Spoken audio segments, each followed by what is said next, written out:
I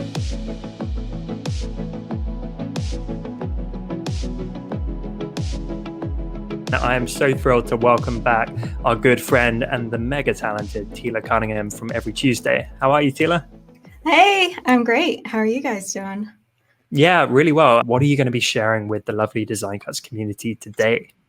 Today we're going to hop into some realistic watercolor lettering all in Procreate, and then we're going to embellish it with some fall foliage embellishments using the wet on dry technique with some really fun watercolor brushes. Amazing. Well, without further ado, shall we jump in? I can see everyone's super excited to learn from you today.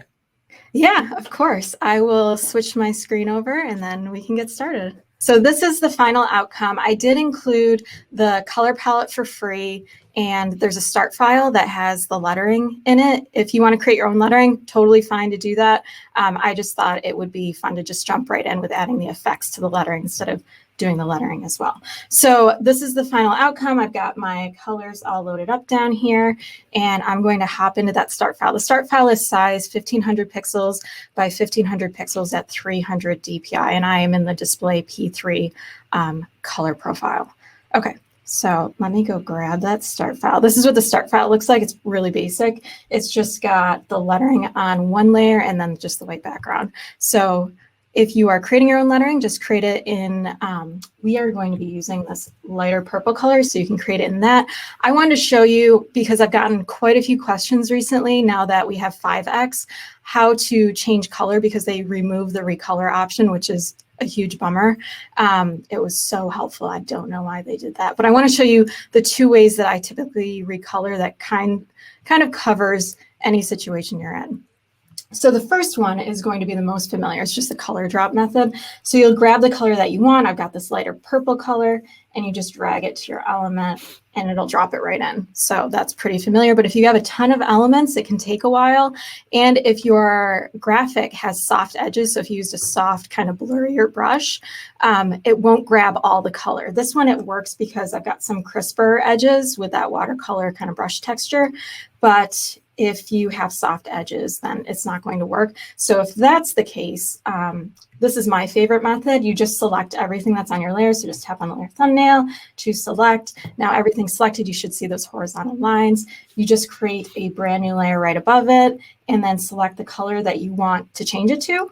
Return to the new layer, tap on the layer thumbnail, and just hit fill layer, and that will fill it with the color. And then you just want to turn off the visibility of the previous layer, and now you're all set to go. So if you have a bunch of elements, it's a really fast way to apply it to everything, and then you don't have to worry about those soft edges either.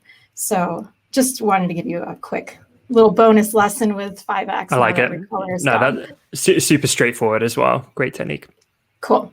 All right, so now we're going to start applying the watercolor effects to our lettering. It helps having a brush that has a little bit of texture to the edges, just so you get that kind of rougher texture that naturally occurs when you're painting on watercolor paper.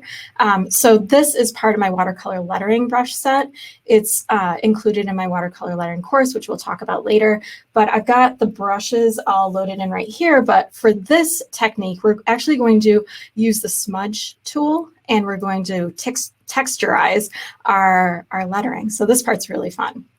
In order to do it though, whenever you're using the smudge brush, it operates with pushing color outside of the normal bounds. And we want to keep the texture that we're applying to our lettering within the lettering itself. We don't want it pushing out beyond the edges. Otherwise, it's going to start looking blurry and that beautiful effect will start getting lost. So in order to maintain that within the lettering itself, we're going to create a selection of our lettering and then smudge within that selection. So that sounds really complicated, but it's actually super easy. So all you want to do is come to your layers, tap on your layer thumbnail, this new layer that we're using.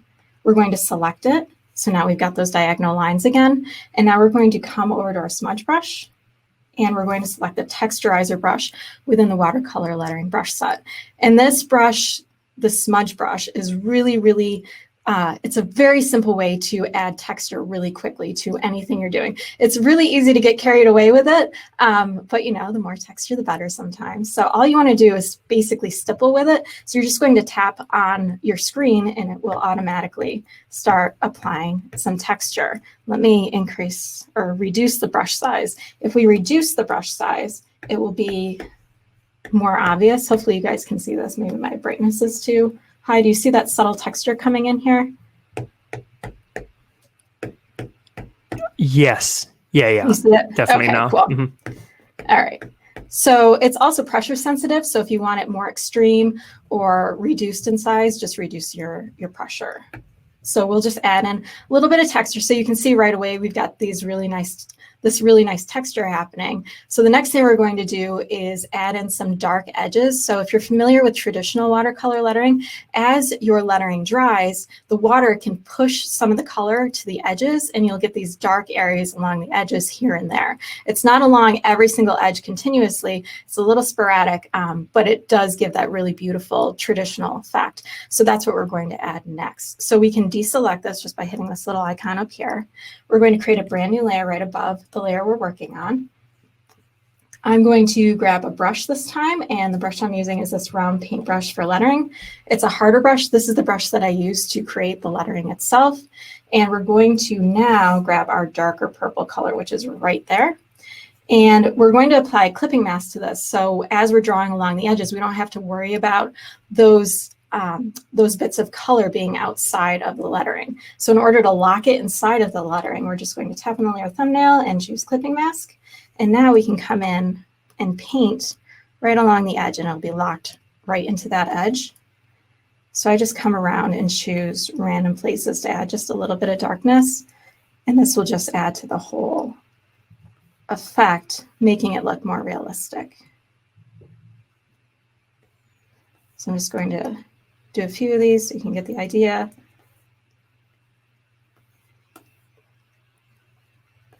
Okay, so sometimes it's nice having that hard line around there, but sometimes you want it to be softened a little bit. So we're going to smudge it just to soften that up, but still have it be these darker areas. So I'm just going to return to my smudge tool and I'm going to grab my semi-dry wash right here. It's a really nice subtle smudge brush. So you can come right in here and you can push the color. And you can go as much or as little as you would like. If you still want to have that kind of hard line right there, which I sometimes do, I won't smudge it completely, but I still want it to look like water has affected these areas. So you're just pushing the color, and that's how you get that effect. I love how the digital paint interacts these days. You know, it's so much closer to reality than it used to be. It really is. It's super exciting to be able to get so close to the traditional. I mean, there's so much artwork out there that you wouldn't even know whether or not it's traditional or not. And when that happens, you know you've got something good going on. Well, I always love how careful you are with the tiny details and the nuances because they really add up to a very realistic outcome, I've noticed. I totally agree. It's the little stuff that counts, right? All right, so now we've got those little details in there. And the next thing we want to do is add a little bit of extra color and shading to change up, because right now it's looking really flat and it's always more fun to have some extra color in there. So we're going to create a brand new layer and we're going to apply some yellow and some dark purple. So I'm going to create a clipping mask once again. So tap on the layer thumbnail and choose clipping mask. And we're going to keep our dark purple selected, but now we're going to come to our damp smudger brush. And this will just give us some nice blocks of color that has texture in it. So we're just adding in a little bit of color variation to this to match some of those areas that we just painted in. So it's totally up to you how much or how little you want to add in of this darker purple. All right, it's looking pretty good. Now we're going to add in a little bit of yellow because that's going to tie some of our elements that we're going to draw later on together to make the piece feel much more balanced. So I'm going to create another layer right above it, apply clipping mask, and this time we're going to grab yellow, repeat the exact same thing. So add a little bit of yellow here, maybe right here, some of my R. Okay. So we've got some nice extra color in there. And then the last thing is one of my favorite parts of this whole process. We're going to add in some water blooms. And we're going to do this the exact same way that we applied the texturizer to our lettering originally. I like kind of saving this for last because it's my favorite part and it kind of feels like it finishes off my lettering as I'm working. So all you're going to do is come back to the original lettering that you started working on. You're going to tap on the layer thumbnail, choose select, and we're going to push some of the color into the letters themselves and create those really beautiful blooms. So I'm going to select my smudge tool, and we're going to grab our watercolor bleed brush right here. And this one is really easy to get carried away. I always get too carried away with this just because it's so fun. But I keep this relatively large. I am at like 20% for this. And I start a little further back and then I push. And as you push in the color, you'll see you're getting these blooms. Let me reduce the size so it's a little more targeted here so you can see it better. So when I push, you get those that's nice. blooms. Isn't that nice? I love this effect. And sometimes you can get some dark edges showing right here too, which is a nice byproduct of it. That one's a little intense. That's why I usually go just a little bit larger, so it's not so intense. I still want it to feel real, even though it's really fun seeing those areas here and there.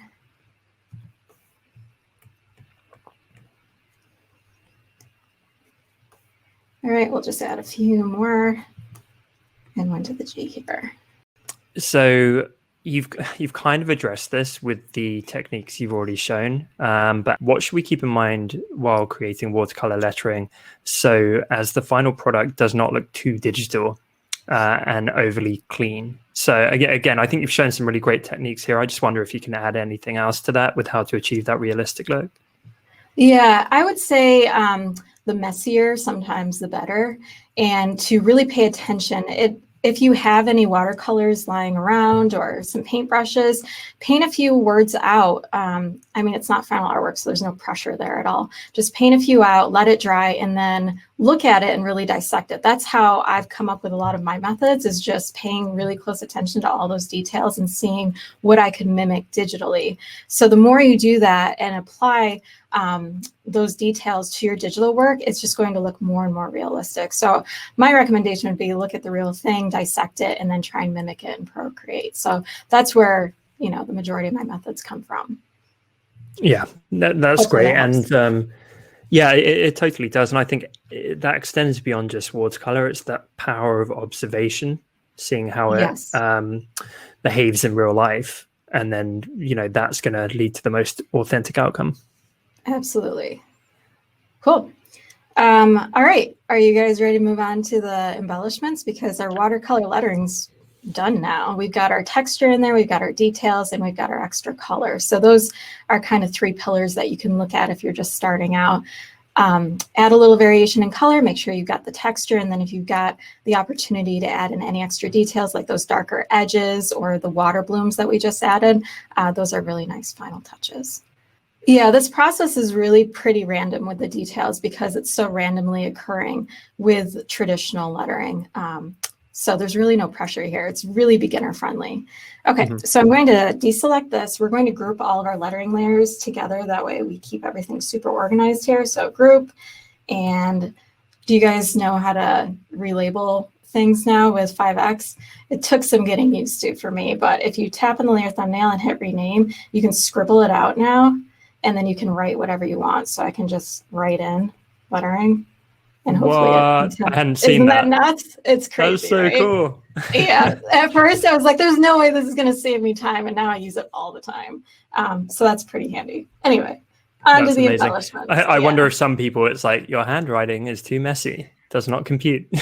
I know. Well, I had a little bit of trouble before, but now I think maybe it's, I don't know if it's self-learning or not, but it feels like it is. So you need to be on the new iOS 14 and you have to be on the latest version of Procreate in order for it to work. If your iOS isn't fully updated, it won't work, or obviously Procreate either. Okay, so super fun. Anyway, on You're to... out here blowing minds, Teela. Yeah, when I started doing it, I was like, what? Because it gave me like a little palette saying keyboard, and then I got really annoying because the keyboard was so tiny. But now, you know, it makes it super easy. All right, so now we're going to start creating our embellishments, which is one of my favorite parts. All of it's my favorite part, but I love doodling. So we're going to grab the little brown color right here. It's right in the middle at the bottom.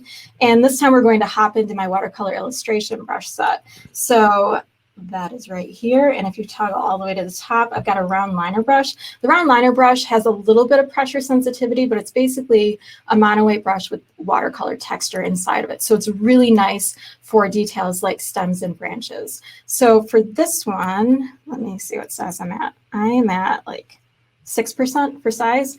And we're just going to draw 2 branches. And the first one's going to start right underneath the crossbar of the T and swoop up.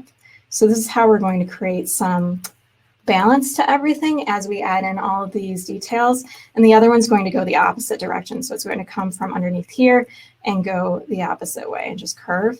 So now as we build on top of everything, everything's going to focus towards the center of this. And that's what we want. We want everyone to see this beautiful watercolor lettering and then notice all the watercolor embellishments around it. So it just helps with layout wise. So from here, we can just add in some additional branches. And these ones are totally free-handed. There's no pressure here at all. When I was first discovering my aesthetic, I started paying attention, like if you're just scrolling through Pinterest, for example, and the things that you're saving on Pinterest, look at the board and kind of start dissecting the attributes that different artwork has in common. For me, there's a lot of watercolor and script lettering. So I really got into that. And the more that I did it, the more I found my own unique style. So it's a lot of practice and a lot of paying attention to what you're naturally drawn to. If you're trying to force a style just because it's popular, you're never going to be happy, and it's likely that your outcomes aren't going to be as great as you had hoped. So I would just say pay attention to what you're naturally drawn to, play around, experiment, give yourself freedom to make mistakes, and just keep with it, because the more you do it, the more it's just going to naturally evolve. And that's honestly what I did, and that's how I established my own style. I like that. Would you say it's a viable tip to question why you like something? Because I think it's easy to be like, oh yeah, that's nice and that's nice, but when you pause for an extra second and say, well, why do I like it? What about it am I drawn to? Yeah, that's so important, especially, I mean, a lot of people have Pinterest already, so you've already got your evidence there. And if you have a lot of pins on a board that are under one subject, it narrows everything down and really helps you to focus. What about all of this? What am I drawn to? What do all of these have in common? What do I like about this specifically instead of as a whole? Yeah. So that's what I would do. Cool. All right, so we've got our branches all drawn in, and I have a tendency to go overboard with my doodles, so I typically have way more branches and way more leaves, but for the sake of time, I'm condensing this down a little bit. So I've got my branches, and now we're going to attach some leaves onto them to make it feel more fall-like, and then we'll add in some other elements and then finish everything off. So the next thing we're going to do is add in some leaves, so create a brand new layer. I am a stickler for creating a bunch of layers, because if you ever change your mind about something later on, you can go back and change that specific thing. If it's attached to a bunch of other things, you basically have to redraw it, and that's a pain in the butt. And you can save so much more time if you just take an extra second to just create one brand new layer. So if I can get on my soapbox for just a second, layers are really important and really valuable, and you should use them. All right, we're going to grab. Yeah, use your layers, people. Otherwise, Teela's going to wag her finger at you. Seriously, it's such a good process practice. And, you know, if you're ever sharing your files later on with someone, they're going to be like, oh my gosh, this person's amazing. I can get to every layer I need. So it's better for everybody. All right, so for the leaves, we're going to use this darker purple color, and we're back into the watercolor illustration brush set still, and I'm going to use the medium paint round brush right here. And this one is really cool because you can do wet on dry effects. So in traditional watercolor lettering, if you paint something and then you lift up your stylus and then you paint on it again, the area that you previously painted has already dried. So when you paint your new stroke, you get that beautiful overlap, which is really helpful when you're creating leaves especially. The only downside is you want to make sure your stylus is always on the screen and painting if you don't want that overlap to occur. With our leaves specifically, we want that to happen. So this is a really good thing, but it's just something to keep in mind. So if you want one continuous textured stroke, just keep your stylus on the screen while you're painting that element. So I'm going to undo that, and we're going to start painting some really basic leaves. So these are what I call my my pointed oval leaves. So point on both ends, and we're going to fill in the color. If you want to add another leaf right next to it, You can do that and get that pretty overlap. And this has the watercolor texture already built into it. So you don't have to do anything to add the texture. It's already going to naturally occur. Beautiful. And I could see Yeah. one leaf was darker. Is that just more pressure? No, it's part of the brush. So there's that density and opacity variation as well as the texture. So these Cool. are, yeah, all those details matter so much. So I wanted to make sure they were included in these brushes. So you can do, I usually do like groupings of 2 here and there, and then I'll have 1. So it's fall. So to speed things along, we're not going to put a ton of leaves on here. So that also makes it a little quicker and easier. So there's no rhyme or reason to this. You're just choosing spots and putting your leaves in.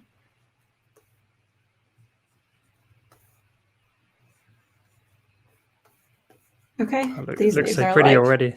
gigantic. Sorry, couldn't let those ones stay. How do you decide what type of embellishments go with your design? I play around a lot. You guys are seeing like the finished result of me sometimes spending hours trying to make decisions about things and just playing around until things feel right. I look at a lot of, for my floral stuff especially, I look at a lot of real arrangements and I pick apart the different elements that they use in these floral arrangements, and then I create doodle versions of what I see. And then I just start combining different ones as I'm playing around. I'll have a Procreate file that just has them like all in a row so I can see them all. And then I'll say, okay, this one I think will look good with this one. Let me put them together and see what it'll look like. So I experiment a lot, but a lot of my decisions are based on what I see with regular floral bouquet design. Mm-hmm. And that helps speed my workflow along. So that's what I would recommend doing if you're ever feeling a little stuck with what elements to choose. Amazing. All right, we're almost done here. So these are our leaves. All right, so really simple element, but once you have a lot of them, it feels really full and more complex than it actually is. So that's a handy little trick. All right, so now our branches, we're going to add some fall berries to these. So I'm going to create a brand new layer and grab my pinkish color right here. And this is a pressure sensitive brush, this medium paint round brush. So if I put a lot of pressure, I'm going to get, oops, let me come in here. A lot of pressure is going to be a large dot. A little bit of pressure is going to give me a tiny dot. So for my berries, I'm going to vary up the pressure a little bit so I can put a big berry and then a cluster with some different size berries. So I'm just changing up the quantity here and there. And this will just fill out my branch a little bit more. And the whole point of this is to get this branch feeling nice and full and fall-like with different elements.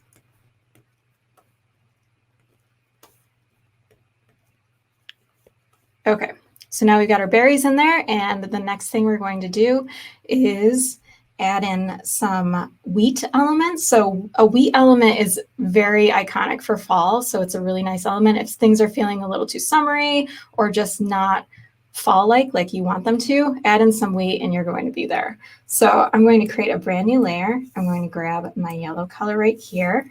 I'm going to come up here and grab my round liner brush again because I need to create the branch or the stem that all the wheat leaves are going to branch off of.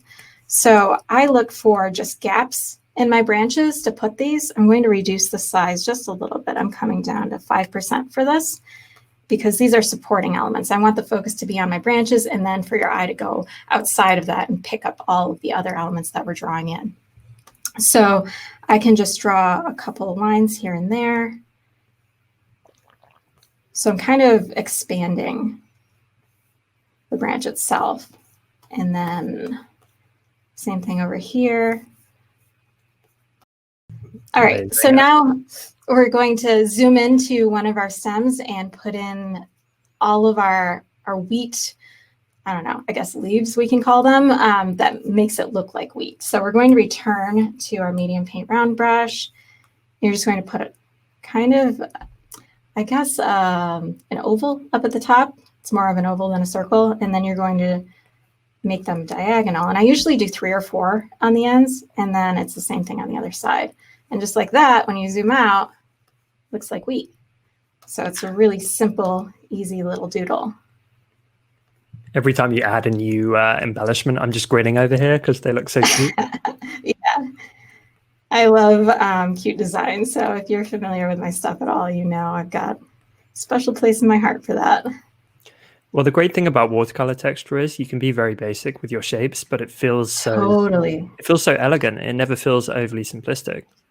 Yeah, another thing I want to mention is I kind of purposely make sure I don't overlap elements very much. I mean, there's going to be times where it's unavoidable, where it's definitely going to happen, but I make a conscious effort not to, like with these wheat elements, I could have them coming all the way down into the branch, but once you start having a lot of color overlaps in one area, things can start looking muddy or confusing. And we want the viewer to take this in and understand it as soon as they see it. And if they're going to focus on areas that are really dense with a lot of color, different color, it's going to lose the effect. So that's another tip that I want to make sure to share. Tip.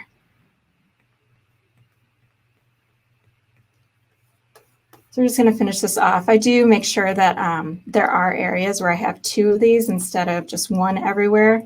You want to make sure it looks more organic because if you just have 1 everywhere, it starts seeming, you know, too matchy-matchy, and that's not how things occur in nature. All right, almost done here.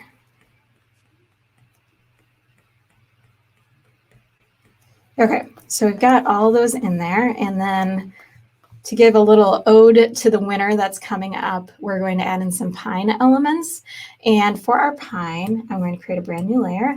I'm going to grab this darker color right here, and we're going to return back to our round liner brush. And anywhere there's some white space remaining, we're going to do the exact same thing that we just did with our wheat elements, only these ones are going to be pine elements. So I can just draw these up. And these ones, we can put 2 here and there. These ones are going to be a little bit larger in size because instead of having just a little detail at the top, the detail almost goes all the way down the branch. I like how your branches don't necessarily have to touch as well, because I think if they all converged at the root, it might get super busy. Is that why you kind of have them floating a bit? Exactly. Yep. And we're actually going to fill everything in with extra leaves at the end. So even though we've got a lot of gaps in here, all that's going to get filled in and feel really, really full and complete. So right now, obviously it's not finished, but it's going to have that feeling of being very finished and very full after we add in the leaves. So that is the step after this one. So for the pine elements, these ones are very, very similar to the wheat. You're just going to draw lines, but they're going to get a little bit larger as you go down, but same thing, and they're going to go all the way down the stem for these. What are some good tips you can offer regarding composition? So I guess, are there any ground rules that people should be paying attention to strengthen their compositions? So for a lot of my compositions, when I am creating lettering, I always make sure that the lettering is the primary element. And then when I'm adding in extra elements around that, I have an idea of hierarchy. So I want, for this project, for example, I knew that I wanted the lettering to be the focus. So you can already see that even though it's embellished with a lot of detail, they are very much secondary to the lettering. So hierarchy plays a huge role when I'm creating a composition. And then when we have these embellishments, within the embellishments themselves, I'm deciding hierarchy choices as well. So my branches were the primary, and now I'm embellishing those with smaller supporting elements. So I'm always keeping that in mind as I'm working. And if something is competing for your attention when you first look at it, then you've got an issue. So then it's time to make a decision about which one you want to send to the background.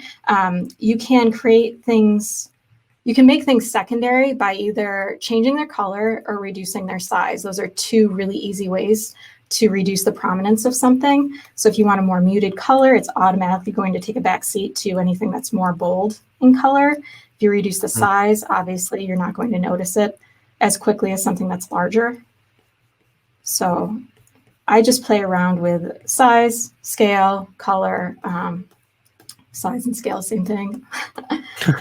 But yeah, so I just play around a lot and move things around until things feel more balanced and change things as I need to.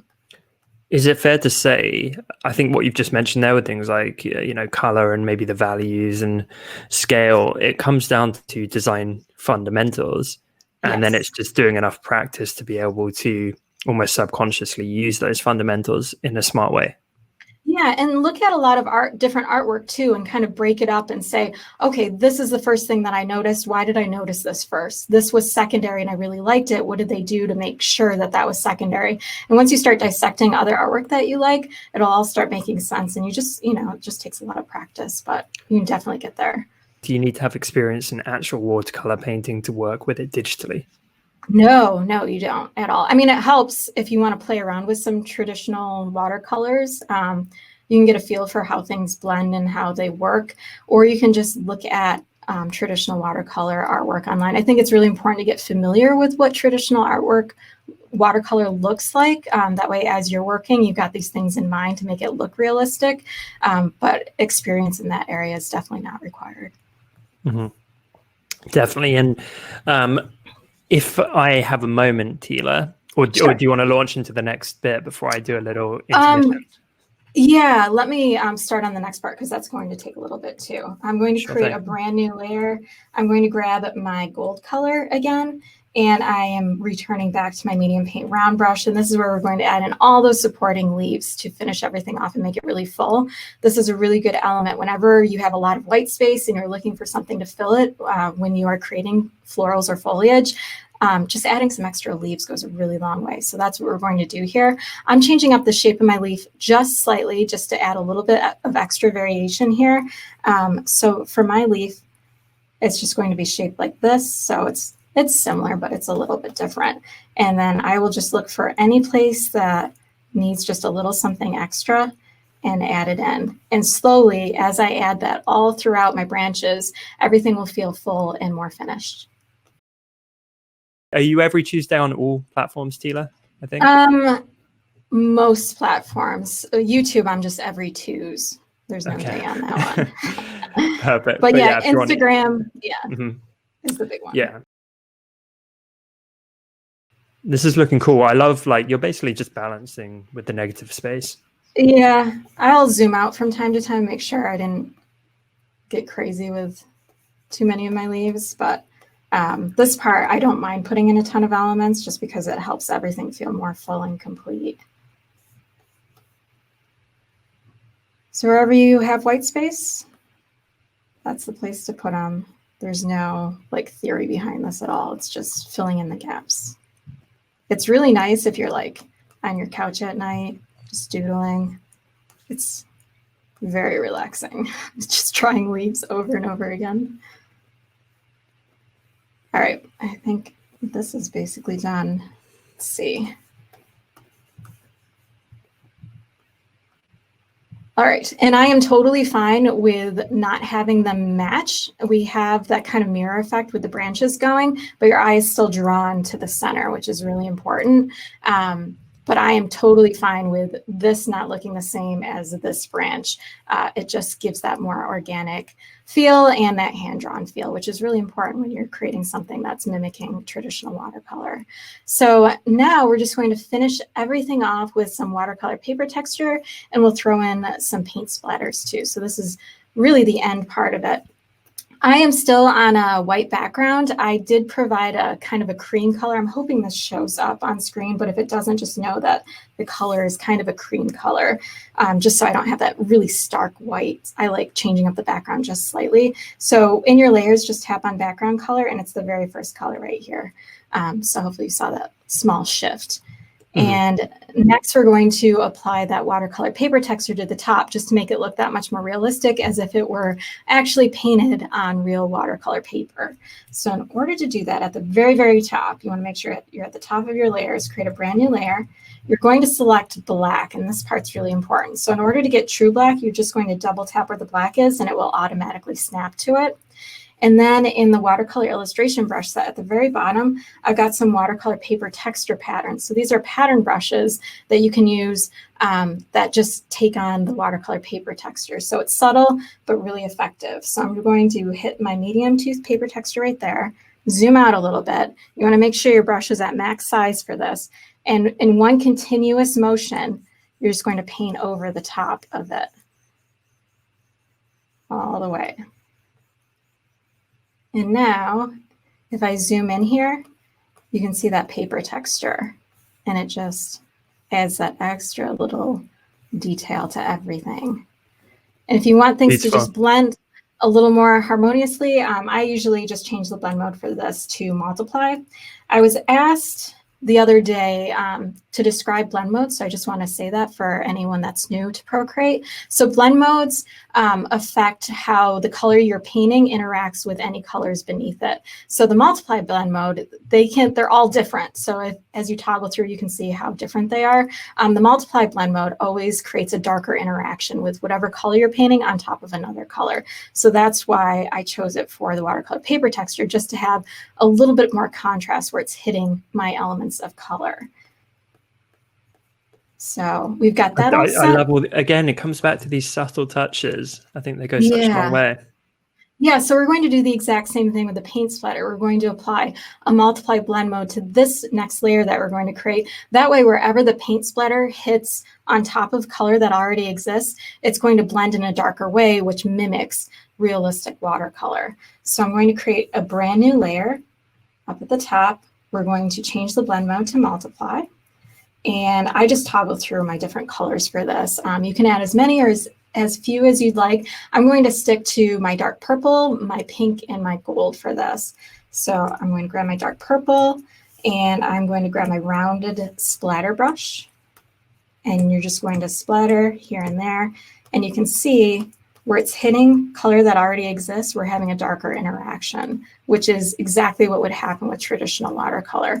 I can reduce the size a little bit. I'm at like 5% now. I'm going to grab my pink. And then we'll do our yellow.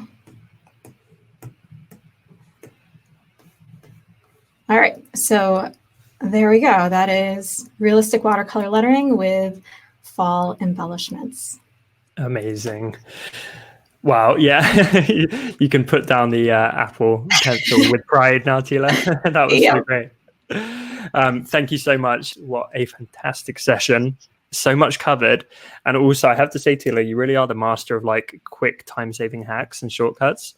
There were so many that I'm like mentally noting down, like the double tap to snap to absolute black. And yeah, just some really, really great tips throughout that session. Awesome. I'm glad you guys enjoyed it. That was amazing. Thank you so much for being so giving of your time today, Teela. And I could see a lot of prep went into that session beforehand as well. Yeah, absolutely. I just wanted to make sure you guys got as much as possible out of the hour that we got to spend together. Super, super valuable. And thank you again for joining me today. That was so much fun. Of course. Thanks for having me.